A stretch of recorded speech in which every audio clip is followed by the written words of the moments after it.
Hi, I'm Chris Wilson from Grinding Gear Games. Welcome to our livestream. We have a busy lineup today with announcements for Path of Exile 2, as well as the exclusive reveal of Path of Exile Necropolis, which launches on March 29th. For the first time ever, we'll be releasing this expansion simultaneously on all platforms, PC, Mac, and console. Twitch drops are enabled on today's livestream, so make sure you follow the instructions below in order to claim your Suffering back attachment. Today's stream will start with Path of Exile 2, where Jonathan will show you our latest announcements. Mark will then take you on a deep dive into the new Path of Exile Necropolis Challenge League, which launches in 1 week. He'll cover the league mechanics, its deep crafting system, large endgame changes, some improvements to the core Path of Exile campaign, and finally some quality of life features. We'll then show you our new supporter packs, and we'll head into a live Q&A session where Ziggy D will ask us your questions from Twitch chat. After the livestream, we'll drop the full patch notes. Hey guys, it's time to chat about PoE 2 again. It's only been a few months since we talked about the Mercenary, and yet even since then a huge amount has changed. When we announced the Mercenary, we also showed off a lot of the new capabilities that our engine has around animation and character control. Moving while shooting was a huge deal in that class, but there were a lot of other more subtle things going on to make it feel good too. Well, in recent times we've only been showing off new character classes, but one thing I've been really excited about is to go back and apply all the new ideas and capabilities that we have to our old classes too. Today I'd like to show off the Ranger, and I hope that you guys like what you see.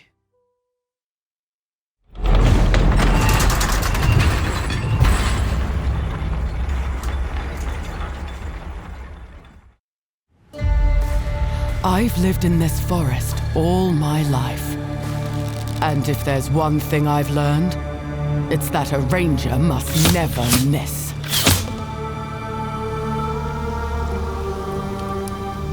A beast will hunt you, but it is the cruelty of man I fear. I'll take your finger! There is no truly escaping the Count's justice. Your sentence is to be hanged from the neck until dead.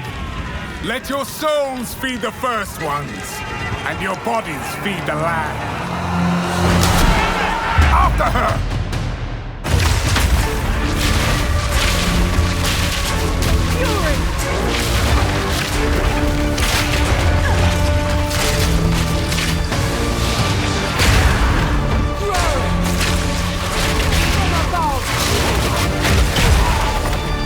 This exile has changed me. No more running. No more fear. You won't get away this time.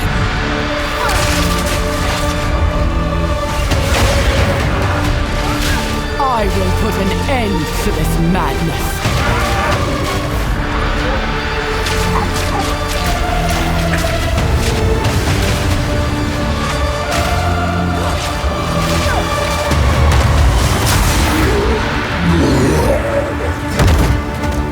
Let this be a warning, Gianor. I'm coming for you next.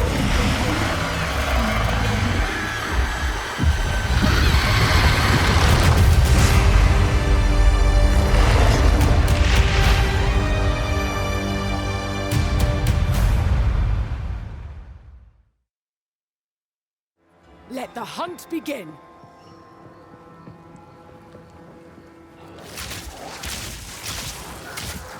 When we started to work on the Ranger, we knew we had to make a class with high agility. The dream of fast bow gameplay is Legolas, so that's what we wanted to deliver. The starting point is moving while shooting a bow. Any kind of basic arrow skill can be fired while moving, with a movement penalty.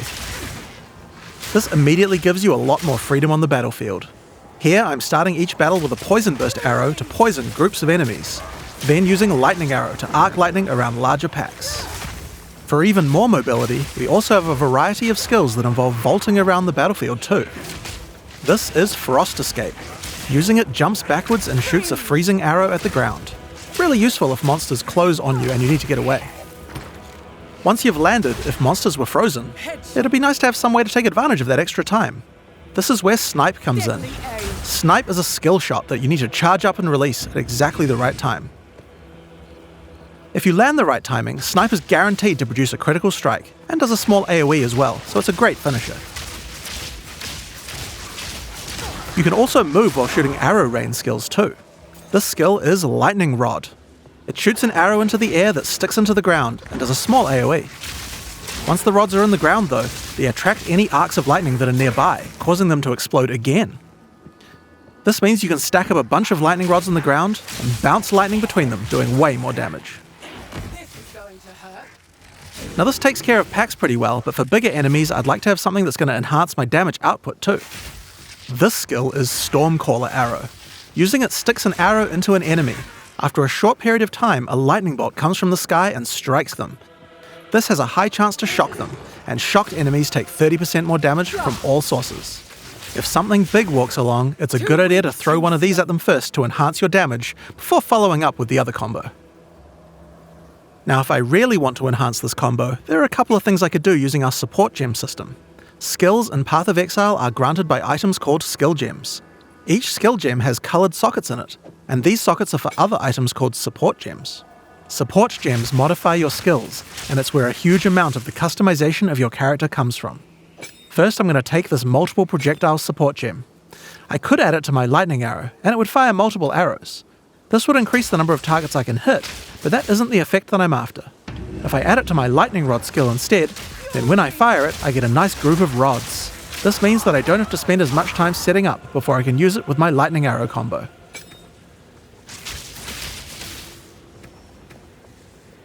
I might also add faster projectiles to make the lightning rods land faster too. Now next up I'm going to grab this chain support gem.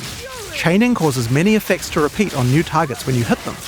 If I add it to my lightning arrow, it will cause the arcs that come out of lightning arrow to strike even more targets, rippling along my line of lightning rods for huge amounts of damage.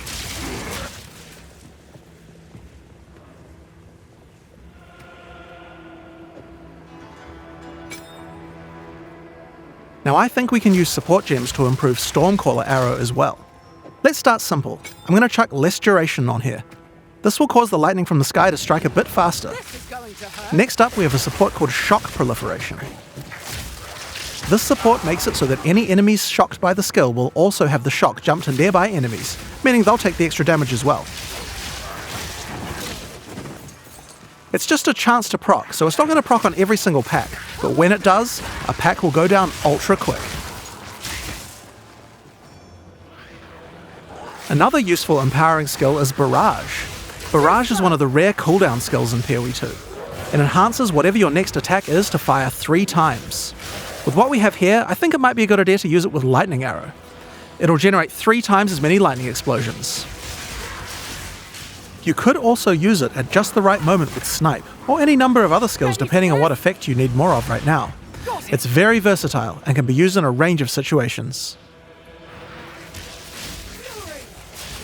Now, even as mobile as the Ranger is, it's still very useful to slow monsters down, and a Ranger certainly has quite a few tools to do this. If you're prepared to get up close and personal, we have a skill called Electrocuting Rod. First, jump over the enemy and shoot it into them. Once the rod's in place, any lightning damage they take will build up a special electrocute gauge. Once the gauge is full, the monster is totally suppressed, allowing you to kill them easily. Now sometimes when you use Electrocuting Rod, the enemy dies before you get a chance to electrocute them. I think there's another support gem I could add to my lightning arrow to fix this problem. Neural Overload will make it easier to electrocute enemies. If the skill it's attached to puts them over 50% of their electrocute bar, it will trigger instantly.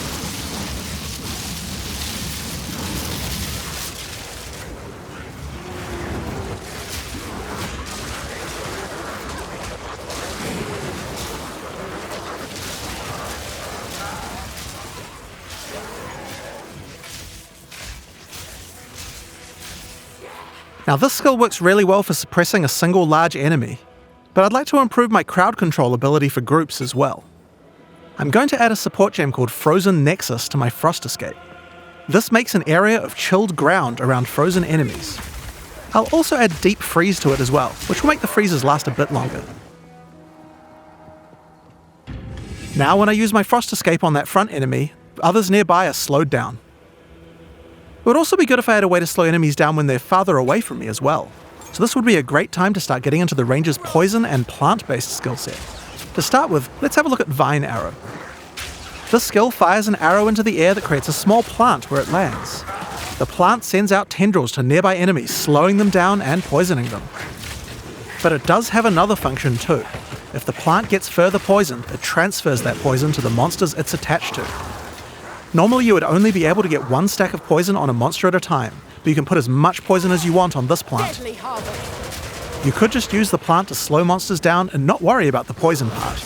But if you want to go all in on poison, this is the way to do it. Now if you do want to focus on poisons more, another useful skill is Poison Bloom Arrow. This skill creates these plant pustules on the ground. If you wait a little while, they'll explode. Just like any other plant skill, these plants respond well to poison. Shoot the Poison Burst arrow at enemies nearby and watch your plants grow more and more powerful. Poisoning the pustules causes them to do much more damage and makes them explode much faster as well. I can also add the Pierce support to Poison Burst arrow. Doing this will mean I get multiple poison bursts as it goes through each monster.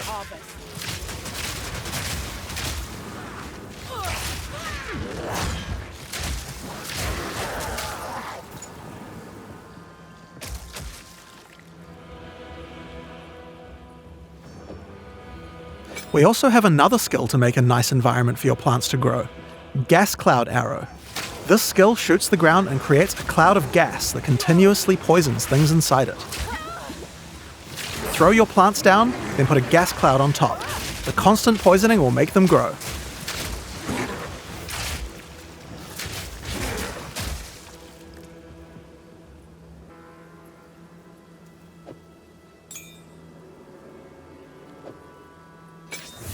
Another poison-related skill we have on the Ranger is called Plague Bearer. This is a reservation skill, meaning it uses Spirit. When I enable it, I get this counter that counts up whenever I apply poison to a monster. You can see the counter on the skill increasing as each new monster is poisoned. Now I'm going to fight these monsters and make sure to poison them as much as I can to build up the counter.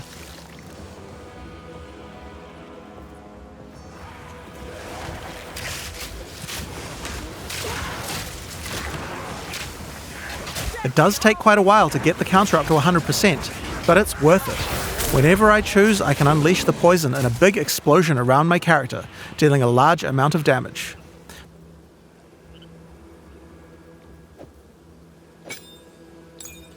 Now next up we have a classic, Rain of Arrows. It's simple. Shoot a bunch of arrows in the sky and they rain down for a short time. It's decent AoE and damage at long range. Now this skill doesn't last too long, but we can change that. It's time to introduce Frenzy Charges. Frenzy Charges are used for a variety of skills on the Ranger, but with Rain of Arrows they can be used to extend the duration. You're mine. How do we get some though? Here we have a skill called Sniper's Mark. Put it on an enemy and it will grant you a Frenzy Charge when you crit them. Now remember that Snipe skill from earlier? That skill guarantees a critical hit. So first we Sniper's Marked an enemy, then we sniped them. And after that, the next Rain of Arrows will last a really, really long time. We still have some weaknesses though. While Rain of Arrows hits enemies with a ton of arrows, each one doesn't do much damage individually. It would be nice if we had a way to break the armor on enemies so that Rain of Arrows dealt more damage. Thankfully, we have this Corrode Armor support gem, and we can put it on our Gas Cloud arrow. Corrode Armor causes poison to erode the armor on targets until it's all gone. This will significantly increase the damage that Rain of Arrows does against armored targets. Oh yeah, and one more thing about gas clouds. They can be detonated with explosions. I have an explosive arrow here. Let's check it out. Still.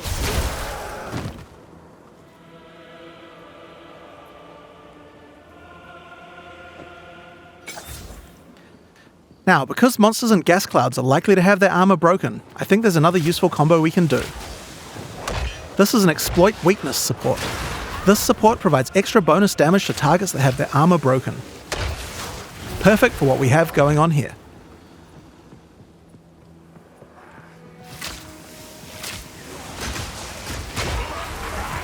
So, those are just some of the skills we have on the Ranger class in Path of Exile 2. Now that we've seen all these skills, let's see how well they do against a much tougher enemy. It's time to fight the boss of the temples, Thanos. Kitava's cursed madness never ends! Orius radiance!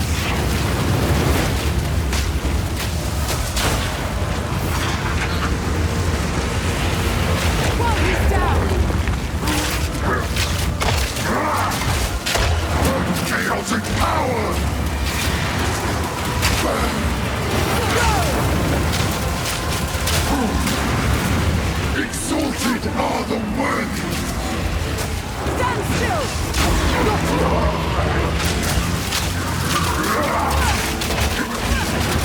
Behold! True power! Glorious radiance!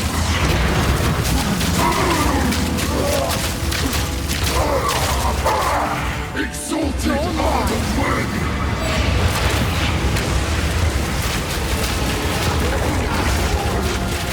That one! Chaotic power!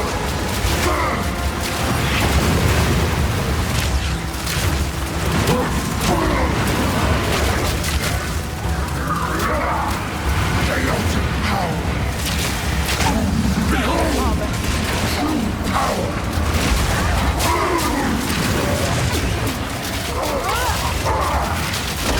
Exalted are the worthy!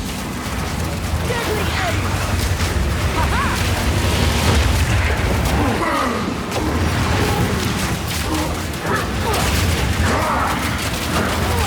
Divine blessing!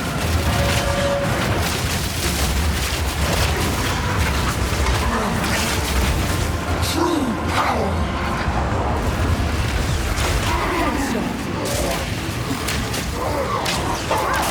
Exalted are the worthy! Blazing devotion!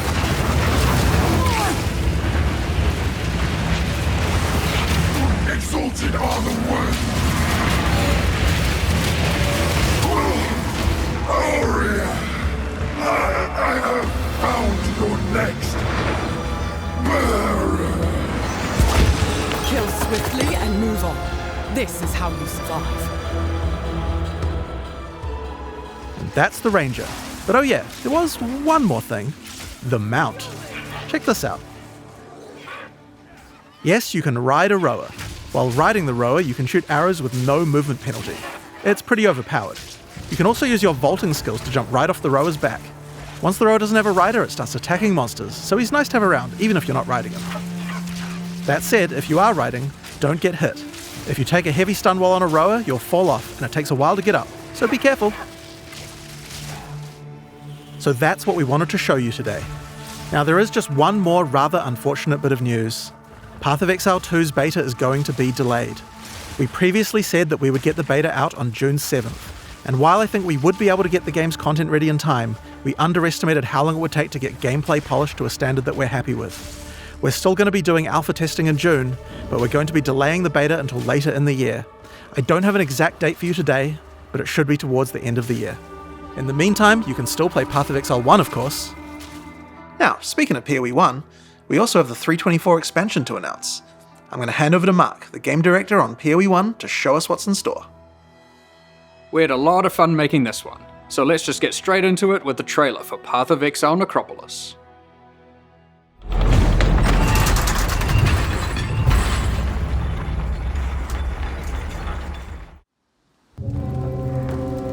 Cold flesh, dirt, maggots, and ghosts.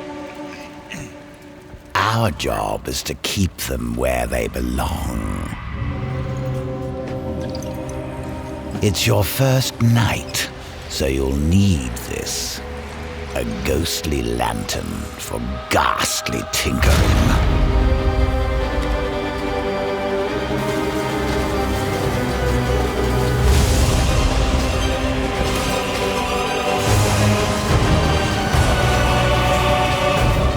You'll learn to peer into the souls of the dead. You'll learn how to twist them.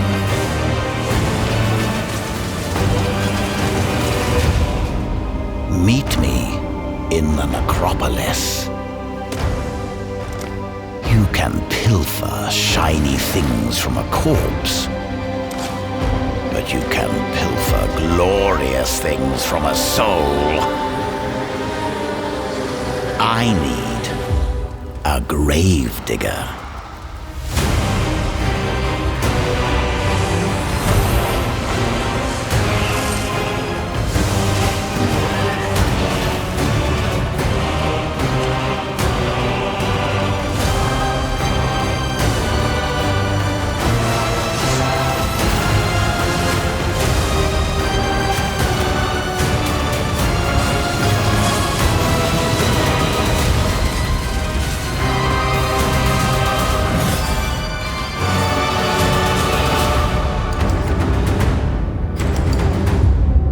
The job's hard, but the pay's good.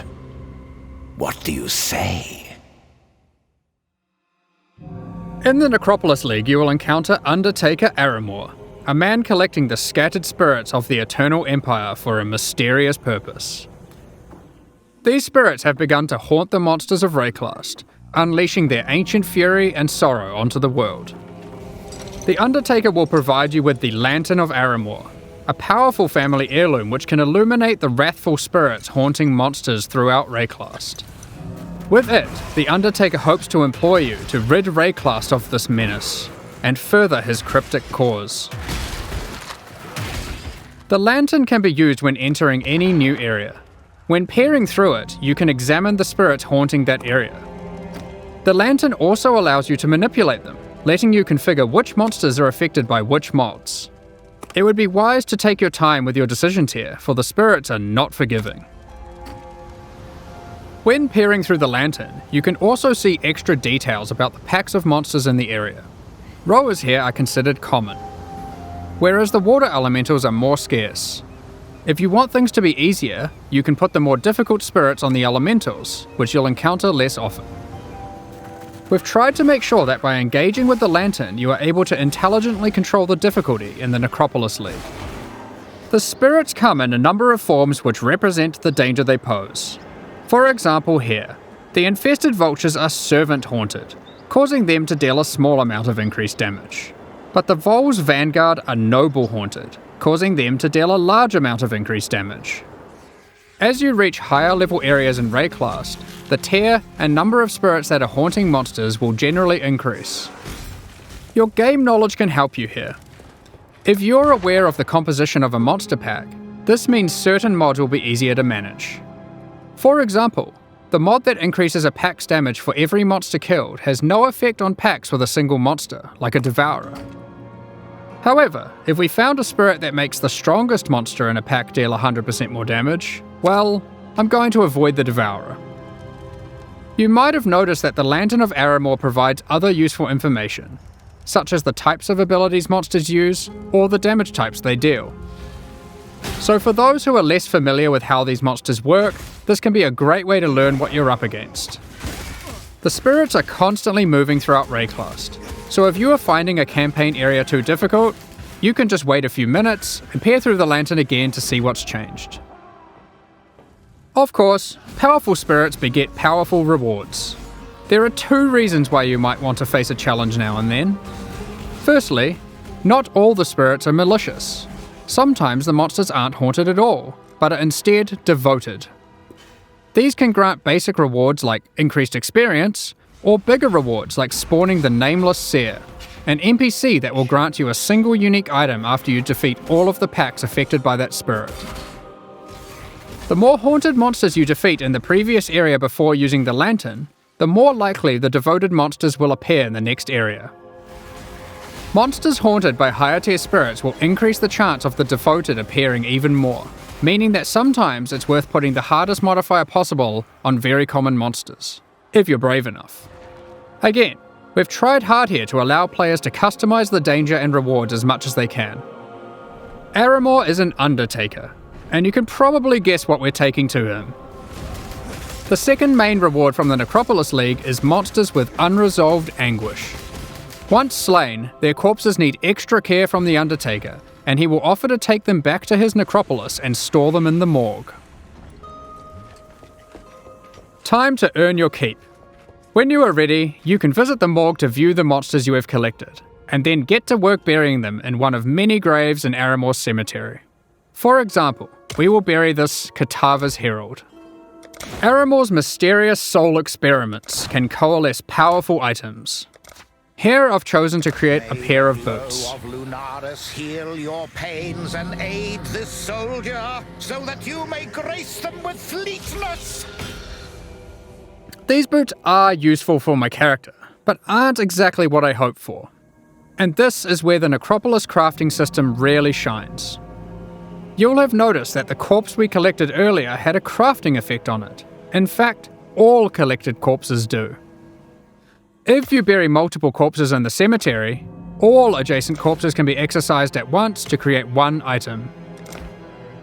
all of the crafting effects on those corpses will apply to that same item. This allows you to have either one or many different crafting projects ongoing in the cemetery.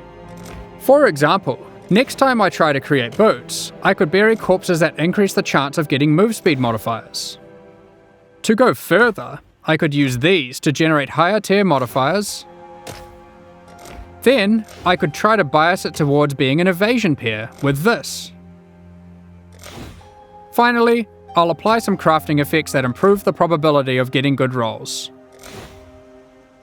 Now, let's craft our item and see what we get. May the ferocity of Throldana free you of your anguish and aid this soldier, so that you may grace them with fleetness. As you can see now, we have a much better pair of boots, forged from the souls of our enemies. You could even use the entire cemetery to craft one item. There is always something you can do to try and ensure your item will be as best as it can be. We hope to see some really crazy grave crafts. If you are lucky, you might find corpses with meta crafting modifiers. These can be buried to manipulate your crafting projects in more drastic ways. This one increases the potency of all crafting effects of adjacent undead corpses. Another meta crafting modifier gives a chance to drop an extra item from your craft, with all the same crafting outcomes applied. All you have to do is bury a lot of undead monsters. May the ferocity of Throldana free you of your anguish and aid this soldier, so that you may shield them from harm. You can also craft new unique items exclusive to the Necropolis League using this system. As you explore Rayclast, you might find the corpses of famous Eternal Empire families. And when you bury an entire family together and exorcise them, they will thank you with a unique specific to their lineage. May the painters and poets of the Navalius family spread the story of the Eternal Empire far and wide, so that all may... For example, the Navalius Inheritance Belt. I'll give you a moment to check that out.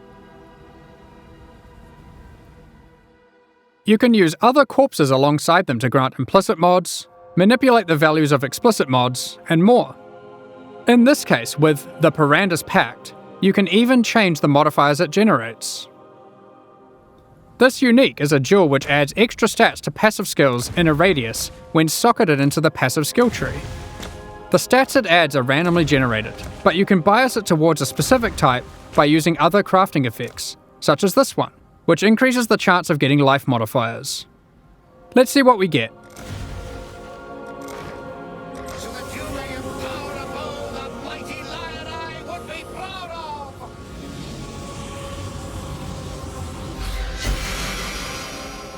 Damn, we didn't get it this time. I guess we're gonna have to go and collect more corpses. Of course, you can trade the corpses away to other players. All you need to do is purchase empty coffins from the Undertaker and use them on your corpses in the morgue, which will itemize them. Another item in the Necropolis League that you can find are Embers of the Allflame. These are monster spirits that remain living in the Allflame, a powerful ancient artifact of Rayclast, and you can set them free by placing them in the Lantern of Arimor and defeating them. These embers drop throughout Rayclast as itemized packs of monsters. You are able to use these packs to replace the packs in areas. For example, we have found this Allflame Ember of Tarfor. We can now go to enter the next area and replace one of the monster packs in here. You can see we have also gotten one of the devoted modifiers to appear.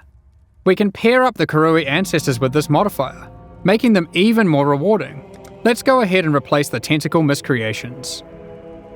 However, when replacing packs, you want to double check their density, as the new pack will inherit the density of the replaced pack. The Karui ancestors we have now added to our area can even drop basic variations of tattoos. If you aren't aware, this is an item type from the Trial of the Ancestors League, which can be used on passive skills to change what they do. There are many different types of itemized packs. You can find Breach and Legion monsters that drop splinters, Untainted packs that provide insane amounts of experience, and even simple frogs, which can be used to replace difficult monsters to make life easier. And of course, these Ember monsters can be raised as specters too. Finally, Let's discuss how this league works in in-game maps. Each in-game map will allow you to manipulate it using the lantern on the map device UI. However, instead of randomly cycling every few minutes, it is fixed to that map. Once you view the map through the lantern, you cannot remove it from the map device, so you can't trade that map away now that you've seen it is too difficult for you, or has monsters in it that you'd rather avoid, like porcupines. We're also trying something new this time around. During the Necropolis League, there will be support for the League on the Atlas passive tree. Multiple clusters will be there, allowing you to enhance the gameplay, customize it, and even change its behavior in meaningful ways. One way that you can change the crafting in a meaningful way is with the Prospero's Wager Keystone. With this keystone, all the monsters with unresolved anguish come with this crafting modifier, which causes them to generate a random craft when buried. This means instead of pre-planning your crafts, you have to adapt to them on the fly to get the best results. These clusters will not be available in Standard League. In 3.24, we've made a plethora of changes to the endgame. We're introducing new bosses, adding another tier of maps, and streamlining the Atlas. The most difficult and most rewarding content in Path of Exile can be found in Uber Pinnacle bosses, such as the Maven and the Searing Exarch. Currently, the only way to access these bosses is by allocating specific keystones on the Atlas passive tree. While this system offers a nice element of control, it causes a problem. Rewards and access to the non-Uber variants are now economically priced around the rewards of the Uber fights. This means it is wasteful to run the non-Uber variants instead of simply selling them. Another problem that we noticed is the difficulty jump between the Pinnacle and Uber Pinnacle content was relatively large, and there wasn't obvious content that could bridge this gap. Many players would give up on their characters before being able to defeat the Uber Pinnacle bosses. In 3.24, we will be making some changes to this. We are removing the keystones that give access to the Uber Pinnacle bosses from the Atlas tree, and instead we'll be adding a new set of fragments that give you access to this content. Where do you get these fragments? We are adding a new tier of maps, Tier 17 maps, which not only give you access to the Uber Pinnacle content, but also test your characters in new ways. They feature a new set of bosses, Uber monsters, and a new tier of modifiers that can roll on the maps. There are 5 new Tier 17 maps in total, with some surprising boss fights at the end. We'll look at a couple today, and the rest you'll have to discover for yourself. First, we have the Citadel map. This map contains an ancient Kalguran citadel. You will encounter many expedition monsters as the signature packs throughout the map. At the end, you will fight Uber Uhtred. This is a version of a boss from Expedition League, with all its abilities and mechanics enhanced. Uber Uhtred will even be able to summon 2 other expedition bosses to aid it during the fight. Secondly, we have the Fortress map. This map is an impregnable fortress, guarded by monsters from the Heist League. At the end, you will encounter an Uber version of the Unbreakable. Again, it has enhanced abilities and mechanics you'll have to learn and overcome. Each of the Tier 17 map bosses has a chance to drop a unique item, allowing for some target farming. However, these aren't entirely new unique items. Instead, we've taken other unique items, removing them from the core drop pool and rebalancing them to fit here. One example is this reworked version of Wraith Lord. It has 4 Abyss sockets, and allows you to summon an additional Spectre for each Ghastly Eye jewel socketed into it. Another example is Mana Storm. This has been rebalanced to grant a lot more damage than before, alongside some more impactful mana stats, if you can get lucky rolls. Alongside adding Tier 17 maps, we have also changed the Uber Pinnacle bosses to have completely distinct unique item drop pools from their non-Uber counterparts. This means there is a reason to farm both versions. Let's take a look at the Shaper versus the Uber Shaper. The Shaper will drop these uniques: Voidwalker, Shaper's Touch, Solstice Vigil, and Dying Sun. Whereas the Uber Shaper will drop these: Echoes of Creation, Sublime Vision, Entropic Devastation, Starforge, and a new unique belt called the Tides of Time. Another example of a new unique is this helmet from the Uber Eater of Worlds, Ravenous Passion. And these gloves from the Uber Searing Exarch, the Celestial Brace. Each of the Uber Pinnacle bosses has a new unique added to their drop pools. We've identified another major problem with the endgame we'd like to address. With every expansion added to the game, we have been increasing the complexity of running maps. It's at the point now where a player must repeatedly execute a large sequence of steps to run maps efficiently. It can be easy to forget critical steps, and it can be tiring to repeat them. To solve this, we are removing some systems, but are keeping what is good about them. The two main systems we've removed are Sextants and the Master Mission Selector. It is not our intention to dull the content, however. We have completely reworked Scarabs to include most of the options that were previously covered by those mechanics, and many, many more. Let's take a look at some of them. Commonly, you might find Scarabs that simply grant access to different content. Here, we have a Scarab that causes Beyond Demons to spawn when killing monsters in your maps. And here, we have one that adds a Delirium Mirror. Each type of Scarab now has multiple versions, so if you want to fully invest in a type of content, you can do so. Here's a suite of Ultimatum Scarabs. This Ultimatum Scarab adds an Ultimatum encounter to a map. This Ultimatum Scarab of Bribing then causes that Ultimatum encounter to grant better rewards and its monsters to yield more experience. This Ultimatum Scarab of Dueling will cause that Ultimatum encounter to always guarantee the Trial Master boss fight at the end, assuming you can survive through all the rounds. This Ultimatum Scarab of Catalyzing will cause all rewards from that ultimatum to be catalysts, instead of other rewards. And finally, this Ultimatum Scarab of Inscription will cause all catalyst rewards from that ultimatum to be inscribed ultimatums instead. There are plenty of others. If you enjoy divination card farming, you might want to use these. This Divination Scarab of Curation causes more divination cards to drop for each different favoured map you have selected. But it also causes whatever map you're running to only drop divination cards from those favoured maps. So if you want to try and aim for your Mage Blood and don't want to just farm Crimson Temple, then this Scarab is for you. This Divination Scarab of Completion causes your divination cards to have a 20% chance to drop as a full stack instead, for maximum dopamine. Basically, there are now just a lot of Scarabs. You might have also noticed that they no longer have tiers. Scarabs are now all world drops. You can get them anywhere. Some might be rarer than others, but the intention is that there will be a lot more options than before, and more interesting combinations to consider. If you want to target specific Scarabs, Betrayal has been updated to include most of them, and you will need to relearn which ones come from where. While this system is allowing you to heavily invest in one type of content, it is reducing your capacity for variety.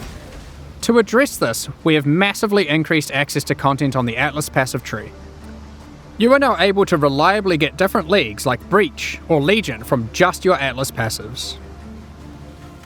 Regarding Master Missions, content such as Incursion, Delve, Betrayal, and Bestiary, these too are now accessible with Scarabs, and have more reliable investment options on the tree.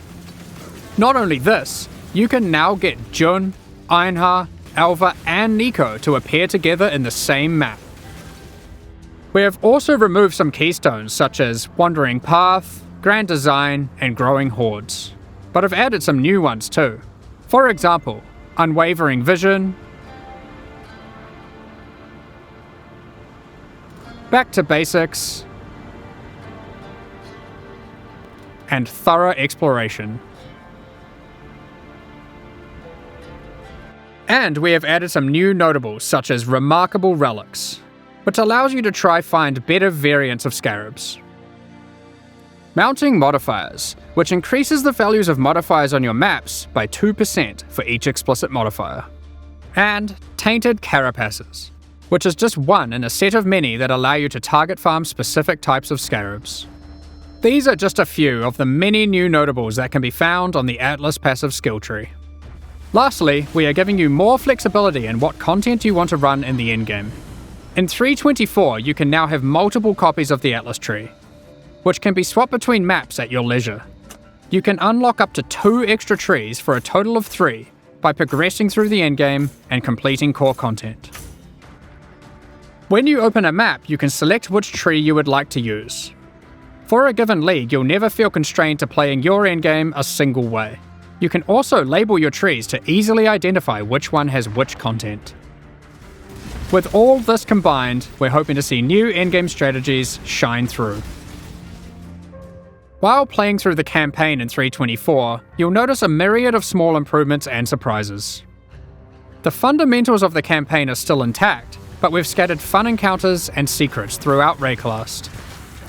The Dweller of the Deep has been trapped. What are these ritual shrines doing in the northern forest? And why are they giving me omens? This device looks safe. I should definitely use this on my items. There are plenty more encounters to discover. We'll continue adding more surprises in future releases, so keep an eye out. In the previous expansion, 3.23, we released a large number of Transfigured Skill Gems. These are alternate versions of existing skill gems that function in very different ways, allowing for more build and gameplay variety. At the time, our aspirations were higher than we could achieve. We planned more gems than we could make. So, in 3.24, we're adding another set of Transfigured Gems that we have now finished. Ice Shot, Incinerate, Artillery Ballista, Tornado, Elemental Hit, Kinetic Blast, Poisonous Concoction, and lastly, Summon Holy Relic. Hopefully those of you who missed your favourite skill having a transfigured variant will get that here. We will certainly be adding more of these in the future, especially for skills that are missing them still. Of course, we'll also be doing a balance pass on the existing Transfigured Gems. One of the main ones we're looking at is Kinetic Bolt of Fragmentation. As a result of this change, it is clear that the endgame potential of the Wander archetype really starts to suffer, mostly in the single target damage department. Due to this, we've added the new support gem, Sacred Wisps. This support gem causes supported skills to create 2 attached wisps for a duration. With these wisps, whenever you attack, they have a chance to also use the same skill, if you have enemies in your presence. And if there are any rare or unique enemies, they will always use the skill. That leads us into all the other quality of life features we're introducing in 3.24, and there's a shitload of them. Many of these have been revealed in teasers already, but here's a quick summary. We've added the Automation and Call to Arms skill gems, for being able to trigger instant skills and warcries without having to bind them to left click.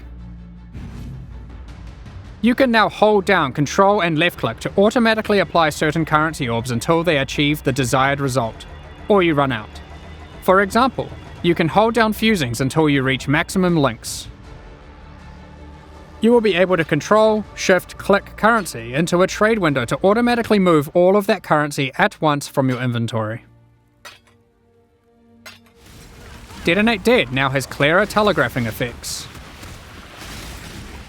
When harvest crafting, the item hover will always be visible, so you no longer have to mouse back and forth to see the results of your crafts.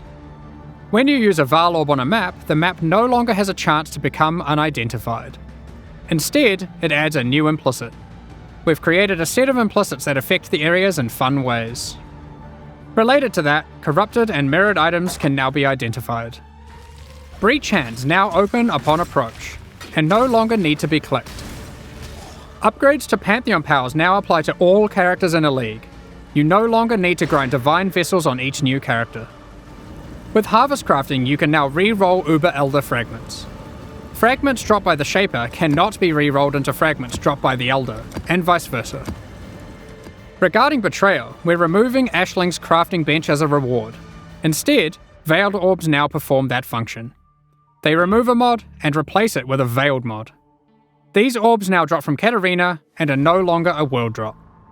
Flasks can now be corrupted by Val Orbs, giving random -10 to +10 quality. The capability to add extra quality to weapons, armors, and flasks has been removed from Betrayal. The Betrayal bench craft that converts an amulet to a talisman has been moved to Bestiary, and thus can be traded.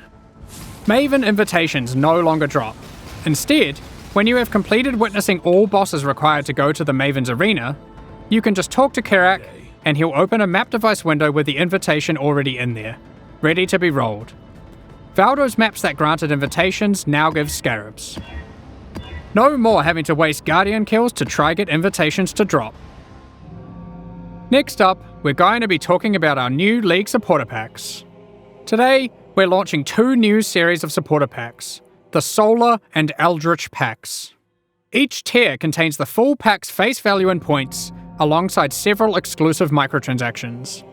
These packs are only available for the duration of the Necropolis League, and will leave the store forever when it ends. As always, the microtransactions in these packs are purely cosmetic, and do not affect your character's power or progression in any way. The Solar series of supporter packs contains 6 exclusive microtransactions. The Cosmos weapon effect adorns your weapon with stars. Hitting enemies causes cosmic energy to spill out into the area around them. The Radiant Orb of Chance extra effect projects the outcome of items you've used an Orb of Chance on above your head. Remember to congratulate other exiles in town if you see them chance a powerful unique item. Shine boldly with the Solar Knight armor set. The power of the sun radiates from your body, getting more and more intense as you use skills and emitting solar flares as you run. With the Supernova level up extra effect, the dead will be raised from the ground around you, before being obliterated and turned to ash by an epic supernova whenever you level up. This one is my personal favourite. The Cosmic Turtle Hideout lets you travel the infinite expanse of the cosmos atop the back of a colossal turtle. Carry the weight of the sun on your back with the Solar Guardian back attachment. Witness it grow larger and larger as the energy of slain enemies is funneled into it. When it reaches its maximum size, it goes supernova and turns into a black hole, forever drifting throughout Rayclast. The Eldritch Pack series also has 6 exclusive microtransactions. Are you wondering if we moved the stash in the latest patch? Don't be fooled, because with the Mimic Stash pet, players can transform into an image of a stash when in a town or hideout, and scare unsuspecting exiles. This pet follows behind you with its terrifying hand-walking the rest of the time. The Shaper's Slam finisher effect sends slain unique enemies into a Final abyss of unending darkness. The Eldritch Hunger armor set contains a beast that demands you to feed it by embracing your bloodlust. Watch it grow in power the more you kill until it bursts from the shell of the helmet. Are you able to satiate its hunger? The seed within the Corrupted Growth map device expands its grasp on your hideout, the more maps you complete on your Atlas. Equipping the Headhunter character effect causes skulls of slain rare enemies to whirl around you like trophies. They become enraged when you are near a rare enemy you are yet to kill, wishing for them to join your collection. Witness a reality where the struggle didn't exist, allowing the Eldritch Horrors to settle their own conflicts with the Eldritch Horror Apparition effect. Which of the Eater of Worlds or Searing Exarch do you think will win? These packs are now available for purchase on both PC and console, and will remain so during Path of Exile Necropolis. Meanwhile, the Shade and Disciple packs leave the store forever at the launch of Necropolis League, so now's your last chance to purchase them. Thank you so much for your ongoing support.